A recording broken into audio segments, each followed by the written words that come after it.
नर्मदे हर नर्मदे हर नर्मदे हर।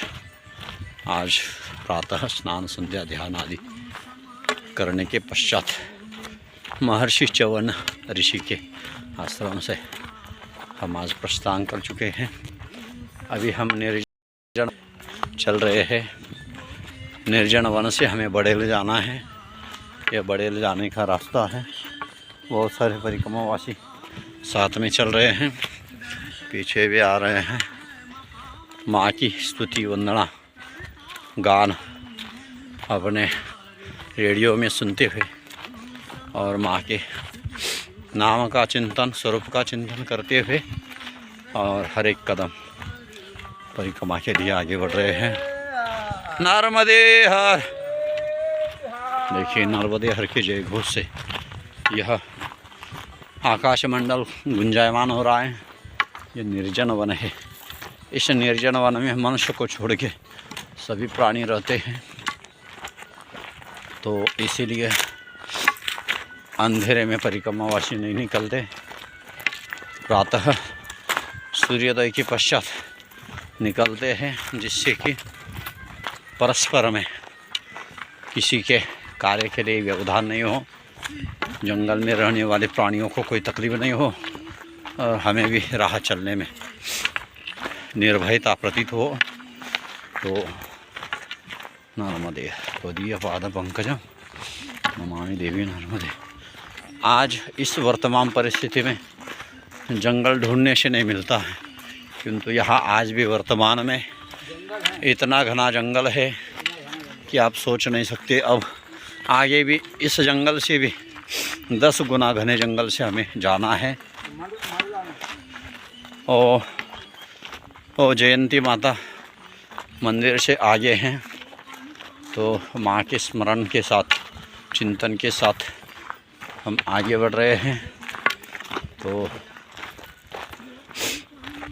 आप सब भी परिक्रमा का आनंद लेने का कभी जीवन में सोचे, क्योंकि हमारे ऋषि मुनि संतगण कैसे निर्जन वन में रहते थे, या किसी प्रकार की कोई सुविधा नहीं, भोजन पानी का कोई इंतजाम नहीं, तब पर भी वे परमानंद में डूबे रहते थे। आप कल्पना करिए, आज के वर्तमान समय में आपके पास किस चीज़ का अभाव है? शिक्षा है, साधन है, सब कुछ है, तब पर भी आप इतने तनावग्रस्त क्यों है? तब पर भी आप इतने बीमारी से घिरे क्यों है? तब पर भी आप परस्पर में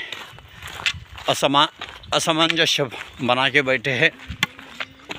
किसी का मनमुटाव हो जाता है तो कई साल बीत जाते हैं, किंतु परस्पर में कोई बात नहीं करता। अरे साल तो छोड़िए, हस्ती मिट जाती है, एक दूसरे से बिछुड़ जाते हैं। अब पता नहीं, एक नदी के प्रवाह की तरह वह लकड़ी जो प्रवाह में एक साथ बही थी, अब कहाँ मिलेगी? समुद्र के में जाने के बाद भी वो जैसे एक दूसरे से नहीं मिल सकती, वैसे ही हम सब, आप सबका जीवन है।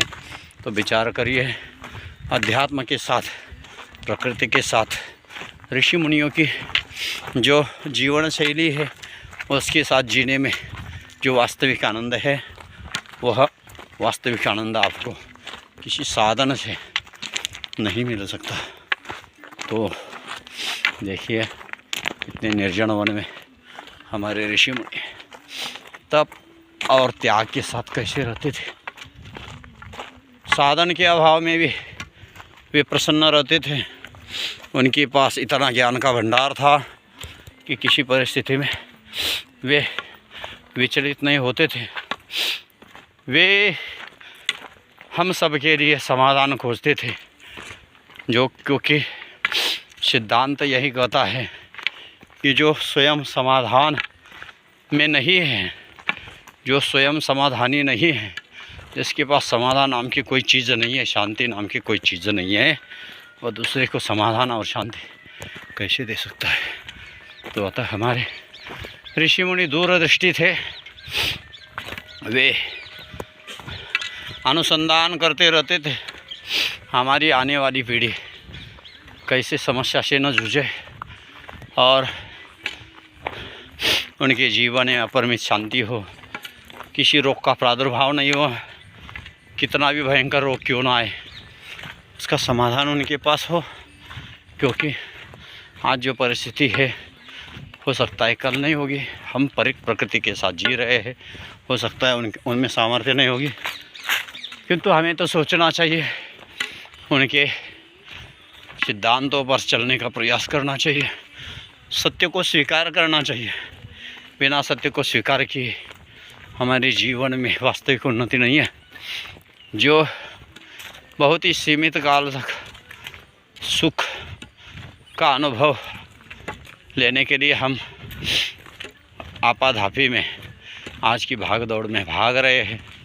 जैसे एक भेड़ दौड़ती है आगे तो उसके पीछे हजारों भेड़ दौड़ जाती है। अतः हम विवेक रहित सुख और शांति की खोज के लिए दौड़े, यह उचित नहीं है। देखिए, यह अतिशय घना जंगल है। इस जंगल में पशु पक्षी कीट पतंगे के अलावा और कोई नहीं, क्योंकि यह इनका अपना घर है। यह प्रकृति के साथ जीने वाले, प्रकृति के किसी भी नियम का उल्लंघन इन्हें पसंद नहीं है, न करते हैं। सभी के सभी नियमों का पालन करते हैं, क्योंकि उनको पता है कि हम ईश्वर निर्मित सृष्टि का अभिन्न अंग है। ईश्वर निर्मित सृष्टि में ही हम पैदा हुए हैं, इसलिए उससे अलग नहीं है।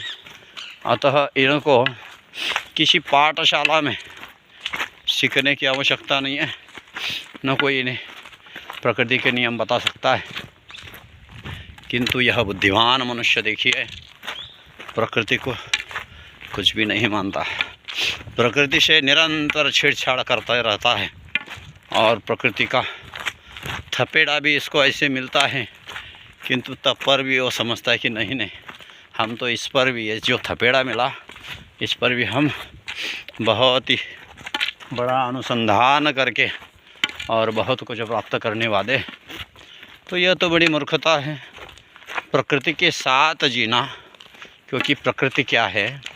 प्रकृति माँ है। माँ जो देती है उसको माँ कहते हैं, जो संगोपन करती है उसको माँ कहते हैं, जिससे हमें हमारे जीवन को मजबूत एवं प्रदीर्घ बनाने का मौका मिलता है, सुरक्षित जीवन जीने का मौका मिलता है।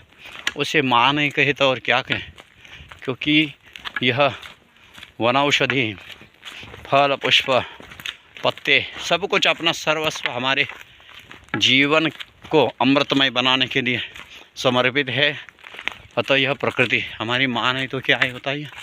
और सबसे ज़्यादा प्रेम बालक को माँ से होता है। माँ जो कहती है वह बालक मान लेता है सहज रूप से।